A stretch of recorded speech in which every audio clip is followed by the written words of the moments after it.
Ninaomba utambue kwamba katika maisha au katika uhai wa wanadamu kuna aina kuu mbili za kutembelewa. Kuna aina kuu mbili za kutembelewa. Zamani kuna msemo wa Kiswahili unasema mgeni njoo, mwenyeji apone, au mgeni njoo mwenyeji apone. Kwa maana unajua kwamba katika maisha ya Kiswahili mgeni anapokuja anakuja na heri. Lakini mara nyingi mgeni anapokuja anakuletea na baraka fulani. Sio maisha ya siku hizi ya vijana wanakuja mikono mitupu. Lakini zamani wengi walikuwa wanakuja na mzigo kutoka mbali. Hata kama itakuwa sio mzigo wa vitu, analeta hata neno la faraja. Ina maana kuna uponyaji. Kwa kuna nguvu katika kutembelewa. Lakini naomba kuongea jioni leo juu ya kutembelewa na watu wa aina mbili tofauti. Wa kwanza, kuna aina mbili za kutembelewa katika maisha yako kama Mkristo. Aina ya kwanza ya kutembelewa ni kutembelewa na Mungu. Unapotembelewa na Mungu ni kwamba anaondoa shida zako na matatizo yako yote. Unaweza kuwa ulipitia katika ugonjwa mgumu sana, majaribu mazito yakashika nafsi yako, roho yako ikakosa cha kufanya. Mungu anapokutembelea anaondoa yote. Unapokuwa umetembelewa na Mungu ni kwamba kama ulikuwa unapitia katika hali ya ukata mkubwa, Mungu anaondoa yote. Ukisoma kitabu cha Mwanzo sura ya 12 kuanzia mstari wa kwanza mpaka ule wa 12, unakuta kwamba mtumishi wa Mungu Abraham alitembelewa na Mungu. Na Mungu alipomtembelea Abraham akamletea habari njema. Akamwambia Abraham, nitakufanya taifa kubwa, na akampa masharti. Sijajua jioni leo kwa nini Bwana anaongea neno hili pamoja na wewe. Kile ambacho umekiona ni jaribu la muda mrefu. Yale mapito ambayo umeona umepitia sasa yamefika mwisho. Ninaomba nikwambie kwamba kuna majira ya kutembelewa na Mungu. Na mara nyingi tunaposema kutembelewa, anapokutembelea ni wakati wa ghafla. Sio kwamba anakuwa amepanga nitakuja Jumatano ijayo. Hii taratibu za sasa hivi zimekuja katika maisha hapa ambayo yanaendelea. Lakini neno la asili katika kutembelewa ni kwamba unakuja asubuhi na mko unakuta mgeni amefika nyumbani mlangoni. Kwa Mungu anapotaka kutembelea apige hodi. Ni ghafla utakuta kile ambacho ulikuwa unaona ni mlima mzito kimetoweka. Kwa sababu majira ya Mungu kutembelea yana msingi mkubwa katika maisha yako. Sasa nitaomba tuangalie mistari michache ya Biblia kwa ajili ya kuelezea kile ambacho nakisema kuhusu kutembelewa na Mungu. Na Mungu anapoamua kumtembelea mtu wake anakuwa na sababu, anakuwa na msingi ambao anataka kutembelea mtu wake. Soma kitabu cha Ruth sura ya kwanza ule mstari wa 6. Luti ni Kiswahili chake ni nini? Kitabu cha Luti kitabu Kiswahili chake ni nini? Lutu. Mtu angalie.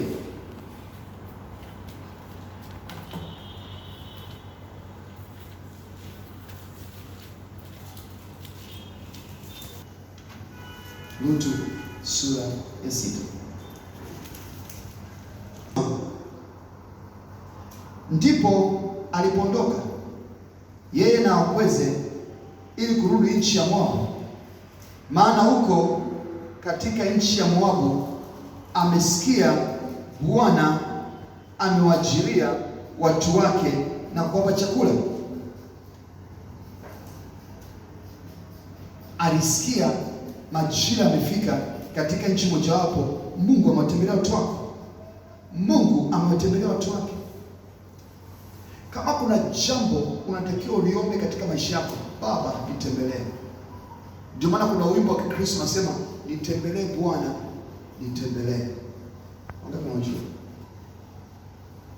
Nitembelee Bwana, nitembelee. Ninakuomba Bwana, nitembelee. Katika shida zangu, nitembelee. Nitembelee Bwana, nitembelee. Kuna wakati unahitaji Mungu Kwa sababu Bwana akikutembelea shida zako zimekwisha. Kwa sababu Bwana akikutembelea tabu zako zimeondoka. Kwa ni muhimu sana kuweza kuomba utembeleo wa Mungu. Nitakwenda kwenye utembeleo wa 200, lakini leo tumalize utembeleo wa kwanza ili uweze kuelewa. Tuangalie Luka 7 mstari wa 16. Biblia inasema, hofu ikawashika wote, wakamtukuza Mungu wakisema, nabii mkuu ametokea kwetu, na Mungu amewaangalia watu wake.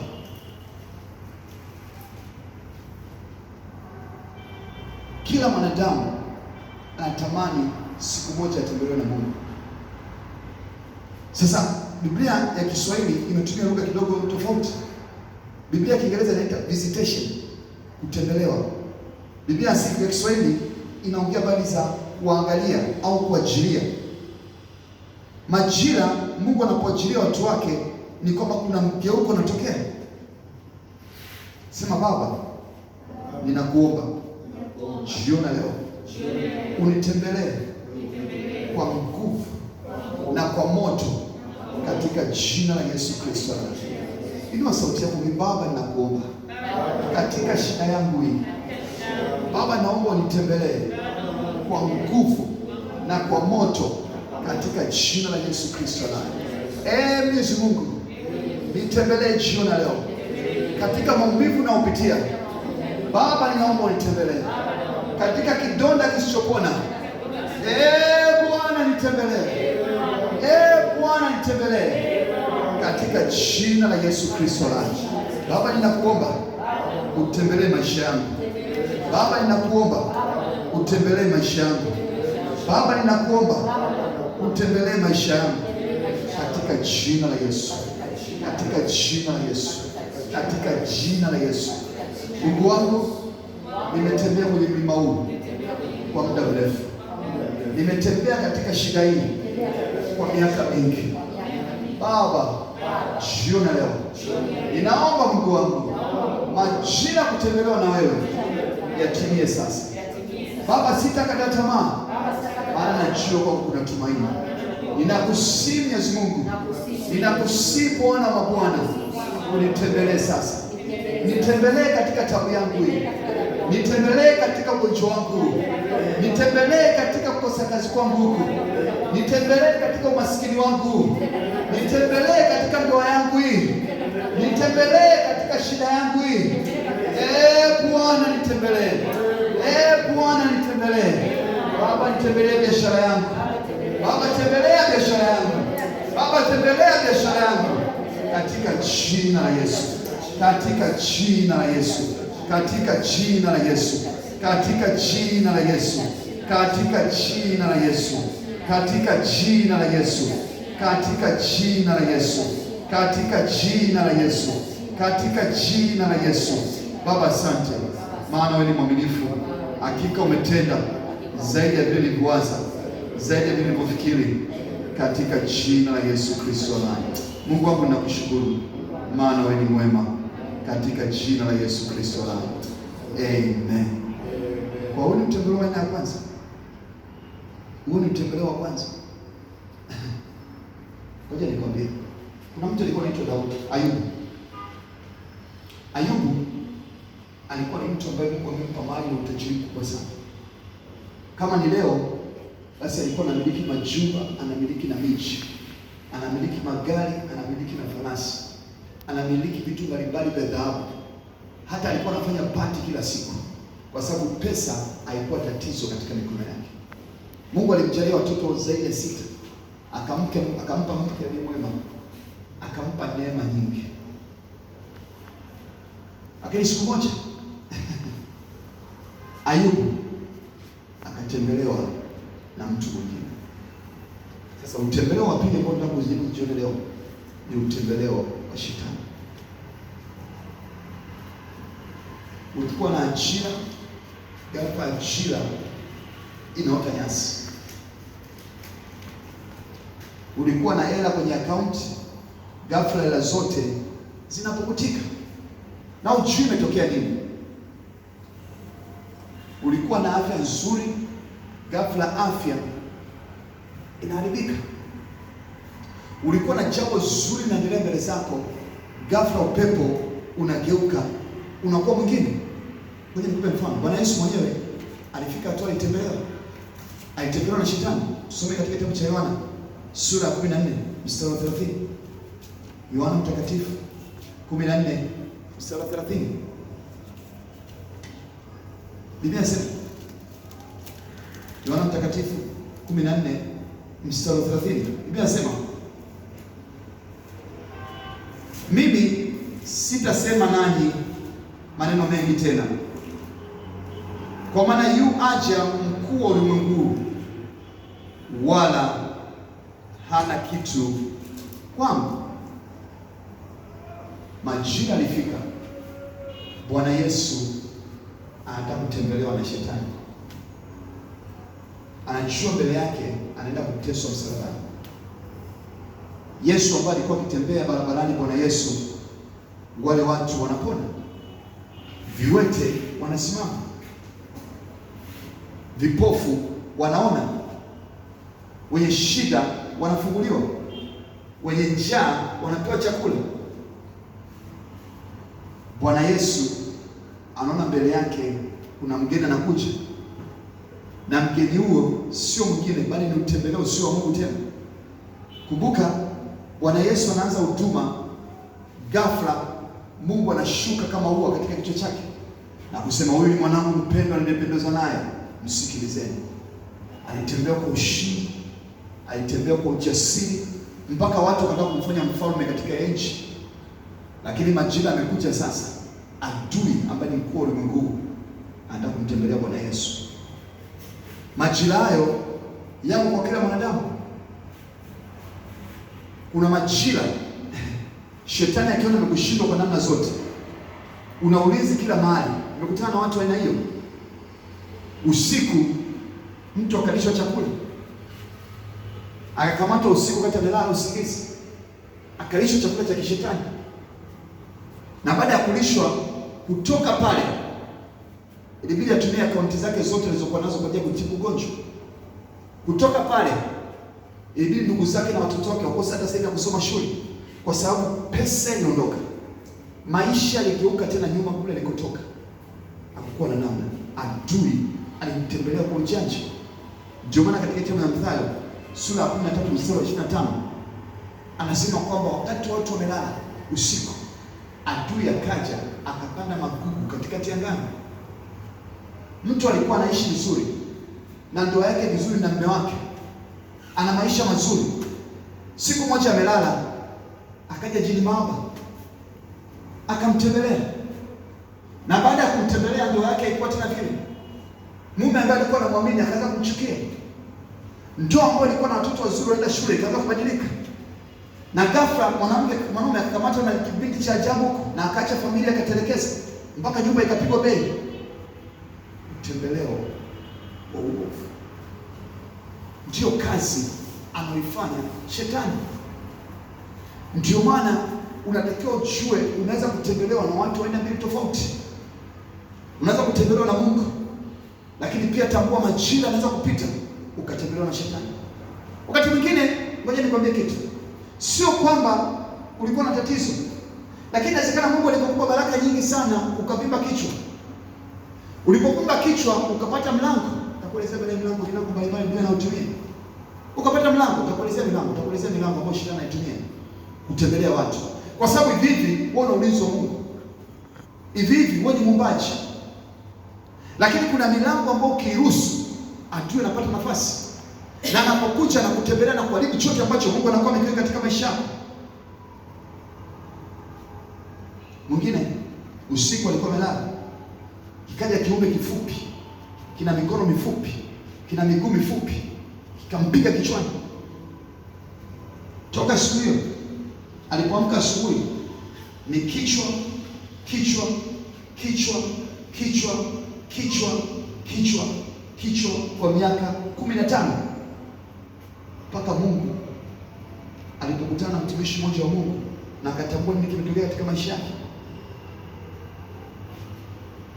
Mwingine alikuwa anaenda kwenye harusi kesho yake, binti alikuwa anapitia majaribu mazito, akapata kijana mzuri, akalipa na mahali nzuri, akawa tayari kwa ajili ya kufanya harusi kubwa.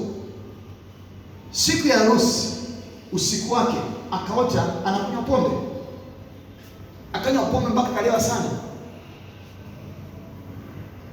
Alipoamka asubuhi akasikia kichwa chake kizito. Alipoenda kuwasha gari yake kwa ajili ya kwenda kufanya maandalizi kumpitia mtu mwingine ambaye ni best man, akajiandaa vizuri, gari yake haikuwaka. Akaamua kukodi gari, akaenda mpaka best man. Alipofika best man, wakaamua kidogo kupumzike. Harusi inafanyika saa 7. Ilipofika saa 6 mchana, wakawa wamechelewa kidogo kuamka, wakajiandaa mbio, wakavana nguo nzuri. Walipofika jiani, ikabidi wakodi pikipiki ili waweze kukwepa foleni.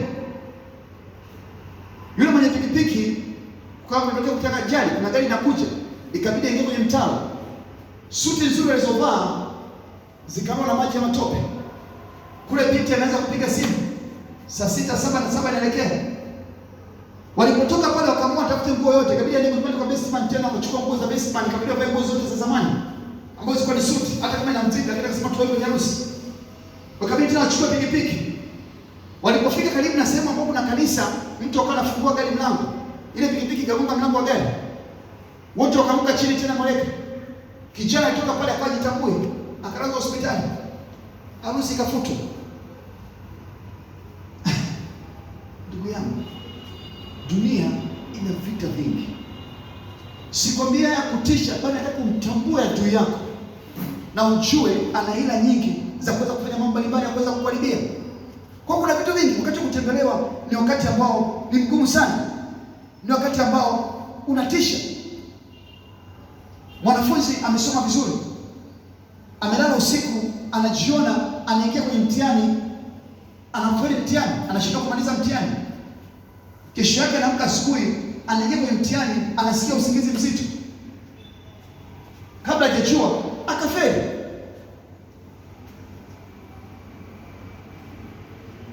Mwingine alikuwa anaenda mahakamani, ni kesi yake ya maana, anataka kupata hela nyingi, akachelewa, hukumu ikawa imetoka, yule adui yake ndio akapata mali ile. Kwa hiyo nataka kukwambia nini? Unapokuwa unaota ndoto tambua ni majira gani watu ndoto aina gani. Ndoto zinakupa maoni mengi kuhusu maisha, kwa sababu ujui, unashangaa umeingia kwenye kitu ambacho ukutakiwa kuingia. Kama yule kijana angejua ile ndoto, angepiga magoti ya kwenda kwa mtumishi wa Mungu asubuhi na kwenda kupata maombi, ina maana tungeweza kubadilisha mpango wa shetani. Kama huyu mtu alilishwa nyama usiku, angejua kulishwa nyama usiku maana yake nini? Hawana pewa pilau. Siku hizo watu wanalisha pilau. Angejua kitu gani kinaingizwa katika mwili wake, angeenda kuomba. Kama angejua kuumwa na nyoka usiku maana yake, kuna mwingine anaumwa na nyoka. Ngoja nikwambie, baada ya shetani kuwa amemjaribu sana, usiku amelala, akaona nyoka amemuuma. Alipoangalia mkononi kwake asubuhi, ameamka kwenda akaona kuna damu. Huyo nyoka amuona, lakini alikuwa ameona kwenye ndoto. Akasafisha, akaenda hospitali, akamwambia kuna tatizo. Lakini toka chuo amekuwa ni mtu ambaye analazwa hospitali ndoto. Kila aina medical check up imefanyika katika mwili wake, hakuna kilichoonekana. Binti mwingine na mambo mengi, lakini napenda nikushirikishe uweze kujua. Aliota usiku anakutana kijitu kifupi. Kijitu kifupi kitaka kumchongoza. Akakatalia. Nikamlazimisha, akakatalia, akamwambia tutaona. Binti alifika miaka 35, akafika miaka 40. Miaka 45, 50. Hata mwanaume akwambia habari yako dada, haonekani. Mpaka alipoenda kwenye madhabahu na kujua kama ni kitu gani, Mungu akamfunulia mtumishi wa Mungu kuhusu nini kilichokuwepo pale, ndipo akaweka mikono. Binti akaona miaka 50. Mwovu anatembelea watu kwa njia mbalimbali. Kuna vita huwezi kuvijua, kuna matatizo huwezi kujua. kuna vitu vinapandwa katika mili ya watu vinaota. Ngoja nikwambie, kitu kikipandwa katika mwili wako kinaota. Kwa hiyo shetani anachofanya ni kupandikiza kitu. Sasa ngoja nikwambie kitu, unajua unaweza kusielewa, lakini nataka unielewe sasa. Unaweza kupandikizwa kitu leo ukiona kidogo, lakini pando lolote la adui, naomba kurudie, pando lolote la adui linakuwa kale kambiu kadogo nao kama kamepanda ndani yako, kanaota, kanakuwa na mizizi. Kung'oa kwake sio kama nilivyokuwa napanda mara ya kwanza. Ni shughuli. Chakula ambacho unaweza kumelisha usiku kwenye ndoto kinaweza kuota ikawa ni mti mkubwa na ikawa ni tatizo kubwa. Lakini bado Mungu anakuona. Badala ya kwenda mbele kwenye maisha, unashangaa ghafla unaweza kupata gia kurudi nyuma. Na hujatambua kwamba kumbe unatembelewa na adui. Badala ya kuendelea kupata mali na kuwa tajiri, unashangaa mali zinaanza kusambaratika na unashangaa unaanza kuwa maskini, unaanza kuwa ngombe. Hujajua. Badala ya kupata promotion kwenye kazi, unashangaa unapata demotion. Utembelewa adui. Unakuta matatizo yanapandana juu ya matatizo. Shida inapandana juu ya shida. Tabu inapandana juu ya tabu. Lakini kuna watu wanapokea mishale. Adui wakati wamelala, wakati wakapa mishale. Lakini hata mchana kuna mama alitoka kazini kwake, ametoka ofisini, akawa anashuka kwenye ngazi. Anasema wala hakuwa na kazi ngumu, wala hakuwa anakimbia. Ilifanyika tu toka siku hiyo huo mguu haujawahi kupona. Ameenda kwenye hospitali zote tunaweza kuzijua duniani, huo mguu haujawahi kupona. Alitembelewa na adui wakati mchana, tunaita mshale. Kuna baba ametoka kazini,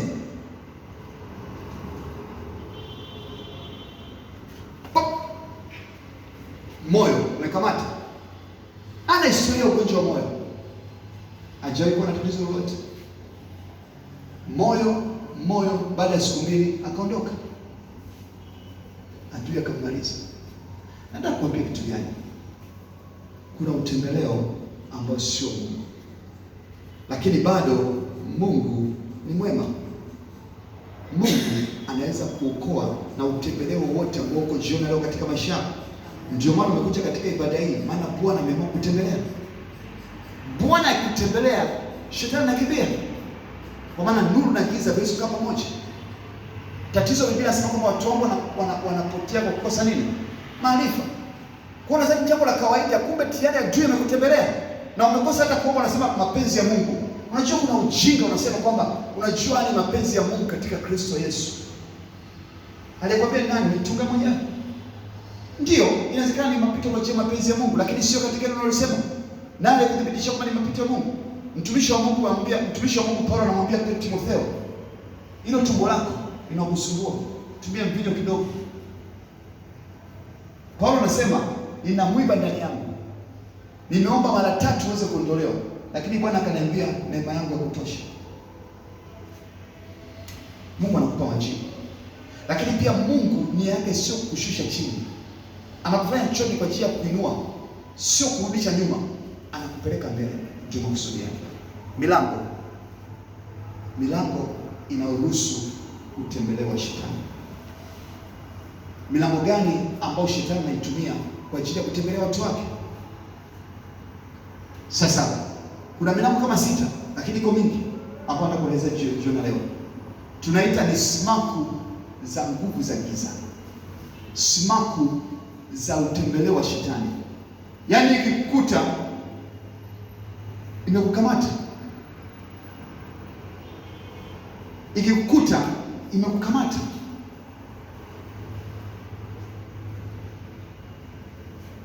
Moja wapo la kwanza, kunung'unika. Ukisha nung'unika, smaku umekamatwa. Badala ya kuhesabu baraka za Mungu ukanung'unika, unamvutia shetani, unakuta utembeleo, unamkaribisha, njoo. La pili, makanisa feki. Kwa makini na TV. Sio kila kanisa linahubiri habari za Yesu lina Yesu. Sio kanisa linahubiri habari za Mungu lina Mungu. Shetani, acha wa Freemason, haya na afadhali kwa sababu anajulikana. Lakini hamna kitu kibaya kama mtumishi wa Mungu ambaye ameingia katika ufalme wa giza akatumia jina la Yesu kwa ajili ya kuharibu watu, kwa sababu anawapandikiza sumu na vitu vibaya. Kuna mtu mmoja aliingia katika kanisa akaanza kuota ndoto za nyoka. Kila siku anaona nyoka. Na akiombewa anajisikia kupona, kila siku chache anakuwa matatizo makubwa. Sio kila mtu umruhusu aweke mkono wake juu ya kichwa chako, kwa sababu kuna nguvu zilizopo katika maisha ya watu yanaweza kuruhusu kuwa mlango wa utembeleo wa shetani. Lakini sasa hivi kwa mambo yalivyo, kuna waganga kienyeji wameweka mpaka Yesu. Kila siku hizi nyumba za waganga kienyeji wengine wameweka mpaka picha ya Yesu msalaba. Waganga wanamjua Nabii Tito. Mnamjua Nabii Tito? Okay. Angekuwa anaweza kupata uchawi sehemu kwa anafanya kitu gani? Mtu anakwenda na ameweka msalaba. Wale kina mama wanatembea nao ambao ni malaya, wazinzi wote amewavalisha msalaba. Haijalishi. Jiulize sana nafsini mwako kabla ya kuingia katika manabii wa uongo. Sasa Tito akuwekea mikono anatokea nini? Utaingiwa na roho gani ndani yako? Huo utembeleo wa shetani utakaoingia nao utauelezea. Ndio maana Yesu anasema shika sana ulicho nacho, si mtu akakinyang'anya, kwa sababu watu wanahangaika na mengi.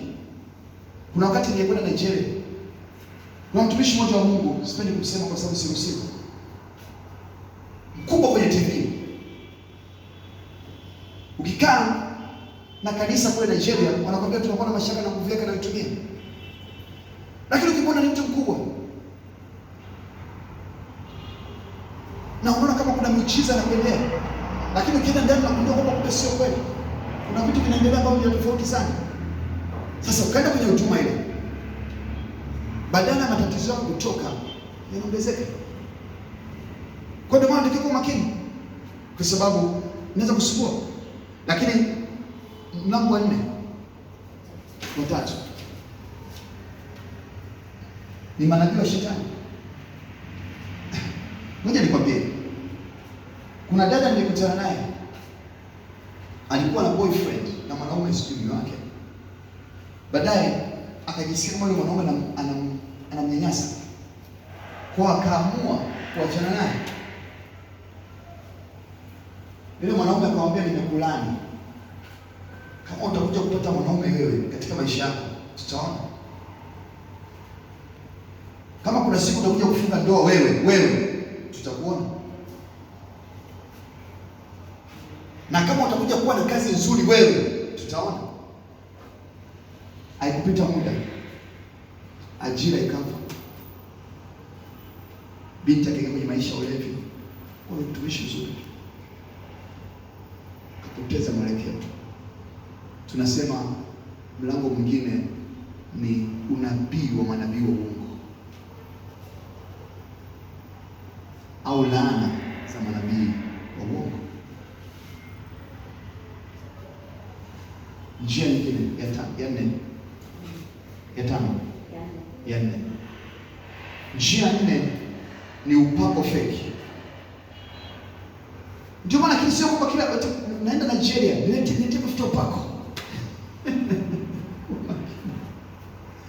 Kuwa makini. Kuna kipindi mtumishi mmoja alikuja na zile wristband. Unajua wristband? Unazijua?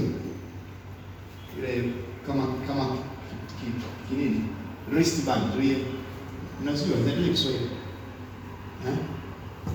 Yaani kama hiki kinakuwa cha mviringo unaweza kukivaa. Sio na kile kimeandikwa na mshinda ya shetani, Bwana ndiye ngome yangu. Umeshaona tumepata? Ninamiliki. Sasa sikujua. Nilipoenda Nigeria nikagundua kwamba zile vitu vinauzwa na watu nje ya makanisa. Wale wenye makanisa wanaenda kwa watumishi wenyewe wa Mungu wanakwambia, hivi vitu havijabarikiwa na sisi, watu wanaviuza kwa ajili ya faida. Vinapotoka wanajua wenyewe.